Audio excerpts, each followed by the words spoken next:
Welcome to జనం కోసం journalism news. Hanamkonda జిల్లా సాయంపేట మండలం కాట్రపల్లి గ్రామంలో ఉపాధి హామీ పథకంలో మేట్గా పనిచేస్తున్న ముక్కెర రంజిత్ ను గ్రామ సర్పంచ్ కావాలని తొలగించాడని మీడియా ముందు తన గోడు వెళ్లబోసుకున్నాడు. గత 7 సంవత్సరాలుగా మేట్గా పనిచేస్తున్న తనను స్థానిక సర్పంచ్ కావాలని విధుల నుంచి తొలగించారని ఆరోపించారు. ఉపాధి పథకంలో అవకతవకలకు పాల్పడ్డాడని గ్రామ సభలో తీర్మానం చేసి తనను విధుల నుంచి తొలగించడం పట్ల ఆవేదన వ్యక్తం చేశాడు. తను ఎలాంటి అవినీతికి పాల్పడలేదని, పనిగట్టుకుని నూతనంగా ఎన్నికైన సర్పంచ్ కేవలం 2 నెలల వ్యవధిలోనే తనను తొలగించడం పట్ల అంతర్యాయం ఏంటో చెప్పాలని డిమాండ్ చేశారు. సంబంధిత అధికారులు ఎలాగైనా న్యాయం చేసి తనకు మేటుగా పని కల్పించాలని వేడుకుంటున్నాడు. స్థానిక ఉప సర్పంచ్ సంగాల భిక్షపతి మాట్లాడుతూ సర్పంచ్ కావాలనే వ్యక్తిగత కక్షలతో రంజిత్ను తొలగించాడని అన్నాడు.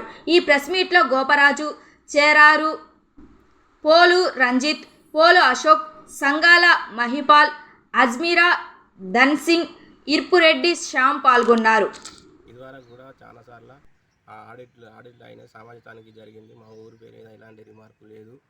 కానీ మొన్న జరిగిన ఎలక్షన్లో నేను ఎటు కూడా ఏ పార్టీ కూడా సపోర్ట్ చేయలేదు, ఎవరితో కూడా తిరగలేదు. మొన్న 16వ సామాజిక తనిఖీ బృందం వారు మా విలేజ్కి వచ్చి తనిఖీ చేశారు. రెండు మూడు దిక్కులో పోయి సర్పంచ్ గారే డైరెక్ట్ పోయి ఫోటోలు తీసుకోవడం, దాన్ని సిగ్నేచర్ చేయడం జరిగింది.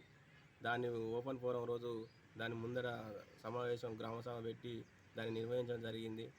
గ్రామసభ నిర్వహించినాక నా మీద తీర్మానం పెట్టి సాయంత్రం తీర్మానం పెట్టి నన్ను తొలగించిందని పేపర్ స్టేట్మెంట్ సర్పంచ్ గారు అవకతవకలు జరిగినాయని చెప్పి సర్పంచ్ గారు పేపర్ స్టేట్మెంట్ ఇవ్వడం జరిగింది. నేను ఎలాంటివి కూడా చేయలేదు. నేను ఒక సీనియర్ మేట్గా ఉన్నా. నాకు జీతాలు 7 సంవత్సరాల నుండి జీతాలు రావడం లేదు, జీతం అనేది లేదు. 7 సంవత్సరాల నుండి నేను చేస్తున్నా. నేను నా వంతు పేరుగా నేను ఇంకో పేరు పెట్టుకొని రాసుకొని తీసుకున్న తప్ప నేను ఎలాంటి రిమార్క్ కూడా చేయలేదు. మా విలేజ్లో హరితవనాలు ఉన్నాయి, ఆయన ఫారెస్ట్ ఆయన సార్ చూసుకుంటాడు. అది మాకు సంబంధం లేని విషయం. కానీ నా మీద కావాలని రాజకీయ పరంగా కక్ష కట్టి టీఆర్ఎస్ కాంగ్రెస్ అని వర్గపోరు చేసి అక్కడ భారీ ఎత్తున కాంగ్రెస్ వాళ్ళు లొల్లి చేసి రంజిత్ని ఎట్లాగైనా తీసేయాలి, ఆయన అవసరం లేదు మన ఊరికి అని పట్టుబట్టి నా మీద ఎలిగేషన్ చేయడం జరిగింది.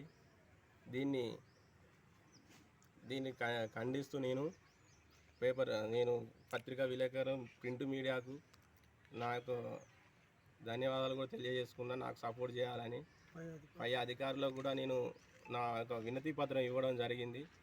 సర్పంచ్ గారు పోయడం జరిగింది. దానికి కూడా నన్నే పేపర్ స్టేట్మెంట్ ఇచ్చినాక కూడా నన్ను తీసుకుపోయి నాతో పని చేయించుకున్నాడు సర్పంచ్. మొన్నటిదాకా కూడా నేను నర్సరీ సంబంధించిన కూడా ఫొటోస్ నేను హాజరుగా చేయడం జరిగింది. రీసెంట్గా నాకు సంతకం పెట్టమంటే నేను పెట్టను, నీకు అవసరం లేదు. నేను టీఆర్ఎస్ క్యాండిడేట్కు డబ్బులు ఇచ్చి నిలబెట్టి పని చేయించిండు, నాకు అవసరం లేదు. నా మీద ఎలిగేషన్ గ్రామ సర్పంచ్ చేస్తుండు. దీన్ని వన్ వే వెళ్తుండు. నేను ఇంటికి పోయి కూడా అడిగితే ఇది ఒకసారి నాకు ఛాయిస్, నేను ఎలాంటి తప్పు అయితే చేయలేదు. గతంలో 5-6 ఆడిట్లు కూడా చూసినా. నాకు కొత్త ఏం కదా అని సర్పంచ్ గారికి డైరెక్ట్గా చెప్పడం జరిగింది. చెప్తే నేనేం చేస్తలేను, నాకు ఏం అవసరం లేదు అలాంటివి అని సర్పంచ్ గారు కూడా చెప్పిన పని ఆయన చెప్పిన పని మళ్ళీ సాయంత్రం గ్రామసభ అయిపోయాక ఈవినింగే తక్షణమే నా మీద ఎలిగేషన్ చేసి తీర్మానం పెట్టి నైట్ 9:30కు పేపర్ స్టేట్మెంట్ ఇవ్వడం జరిగింది. రంజిత్ను అవకతవకలు చేసిండు, తీసేస్తున్నాం అని చెప్పడం జరిగింది. నేను ఒక మేట్గానే పనిచేస్తున్నా. నేను కూడా చెట్లు పెట్టబోయినా. నాకు చెట్లు పెట్టబోతే కూడా డబ్బులు వచ్చినాయి కానీ పెట్టలేదని చెప్పి నా మీద అనవసరంగా అర్ధాంతం చేసి నా మీద వేరే ఎక్స్పెక్టేషన్ కల్పించుకొని చేయడం ఎంతవరకు కరెక్ట్ కాదు. నేను ఎవరికి కూడా రాజకీయ పరంగా ఎవరికి కూడా చేయలే. రీసెంట్గా కూడా వర్క్ పెడితే కూడా టీఆర్ఎస్ వాళ్ళకే పని పెడతాను, కాంగ్రెస్ వాళ్ళు పెడతలేవు.